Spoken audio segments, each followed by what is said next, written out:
So from what I can tell, I think it's obvious, is that where I'm standing, just outside of where the house, I would be outside of the house even if it was intact.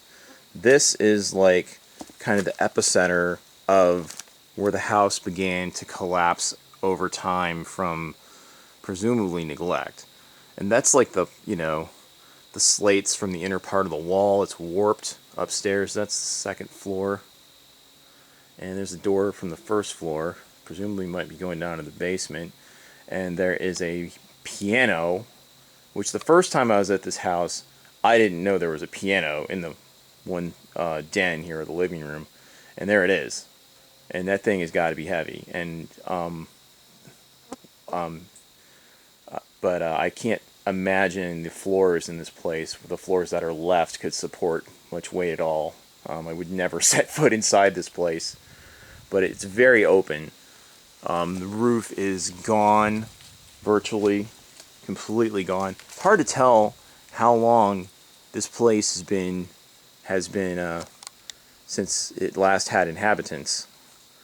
It's hard to tell the time period. I mean, that's a very old piano, and it's kind of surprising that something like that would be left here, and it's surprisingly intact considering it's been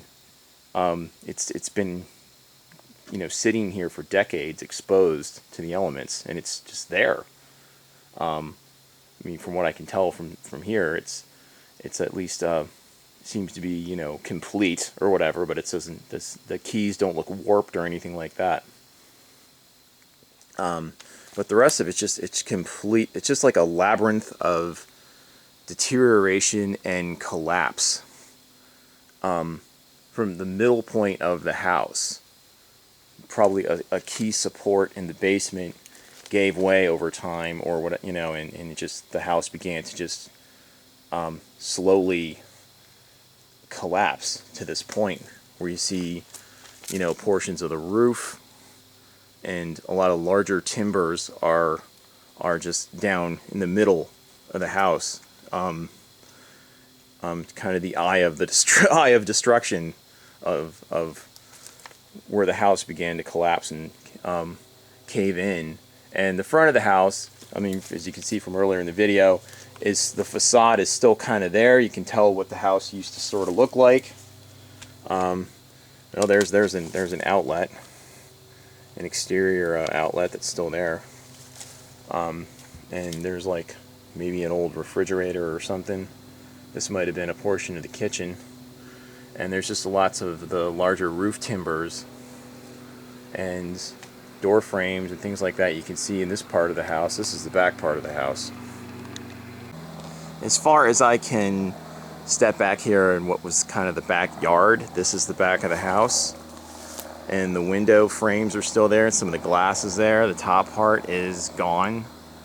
And it's just very puzzling to kind of tell exactly what happened.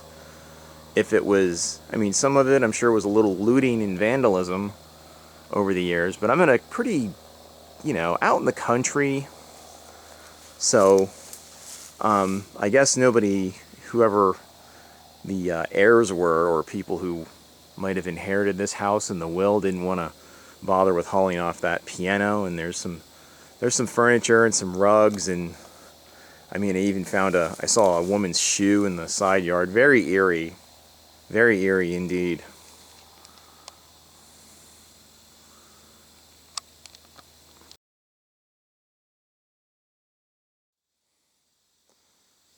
This is the other side of the house. I'll give you an idea of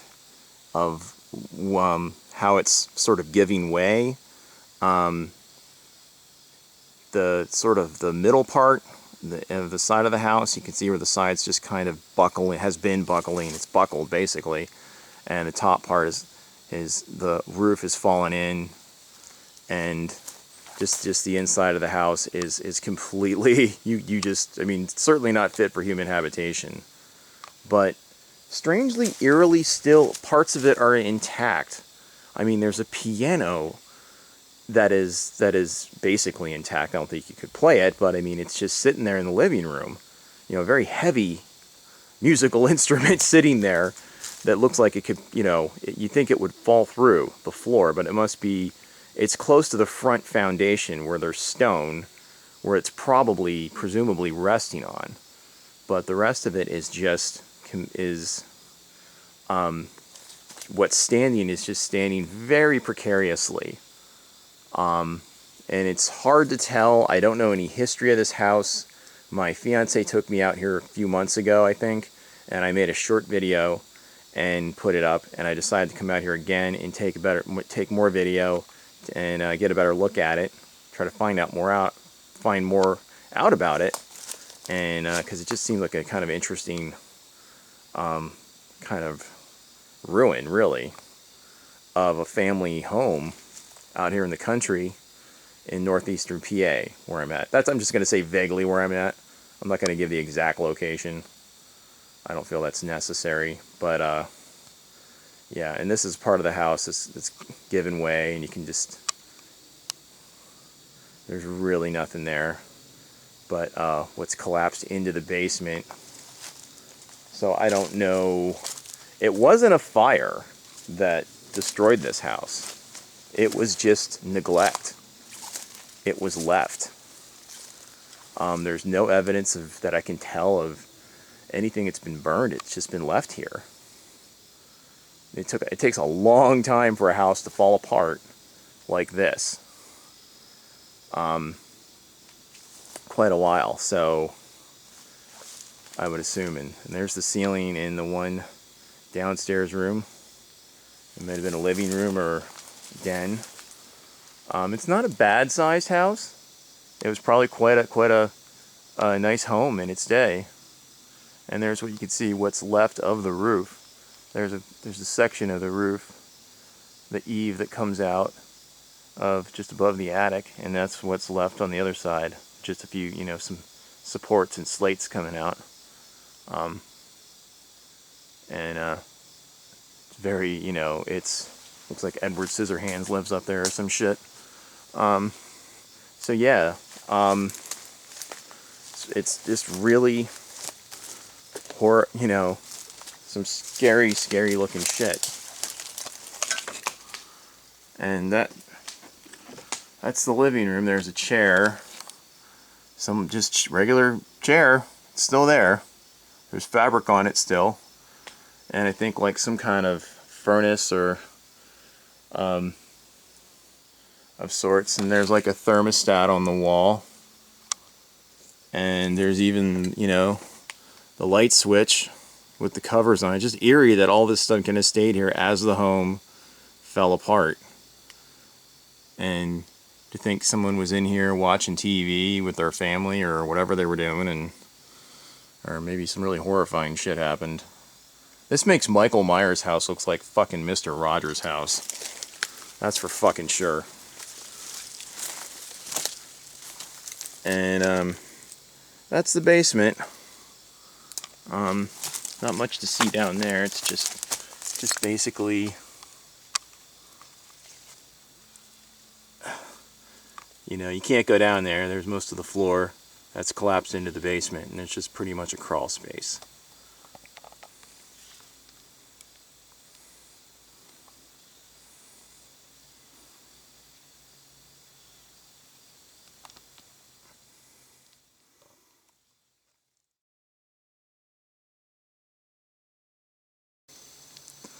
So this has been my second visit to the house in the woods. I just wanted to make a more extensive video of it. I really don't know much about the history of it, but it's kind of a fascinating place. Raises a lot of questions. I don't really know what happened to the people who lived here, or when the last time anyone lived here. And I think this is the last time I've been out here, because the place kind of gives me the heebie-jeebies, quite frankly.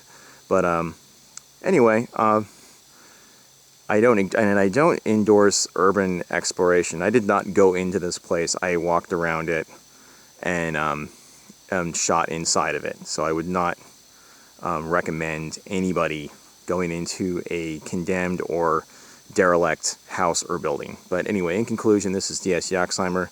This has been another episode of The Spectre, and Take care. If you like my videos, subscribe.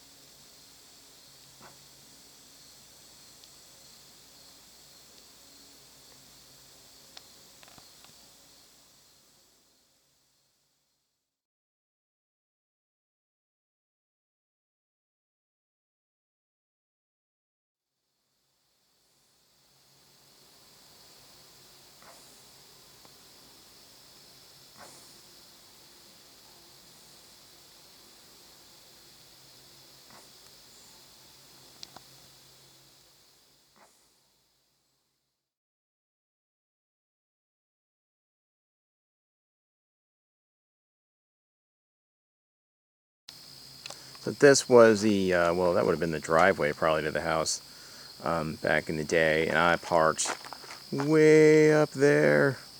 That's where I'm parked. I wasn't sure where to park. I didn't want to park right in front of the house to sort of attract attention. Because I wasn't sure who nearby might own the property, might live nearby, might not want trespassers. So yeah, so technically I kind of, but it doesn't say no trespassing anywhere. And I'm out in the middle of Cornfield County. There's nothing here, not much at all. So, but I would again not recommend going up here. It's a little dangerous. The house is very dangerous. Do not go inside of this home. I repeat. If I have anything to say to the kids, yeah, don't go inside this fucking house at all. Don't. I shouldn't have been as close as I was probably to it because it was very. There's just lots of busted glass and snakes and shit and everything else. So don't go in. Don't. If you happen to live near this area, if you recognize it, it's very dangerous in there. So anyway, that's all I really have to say about it. So that's my PSA for the day. So I'm going to get the hell out of here. Take care.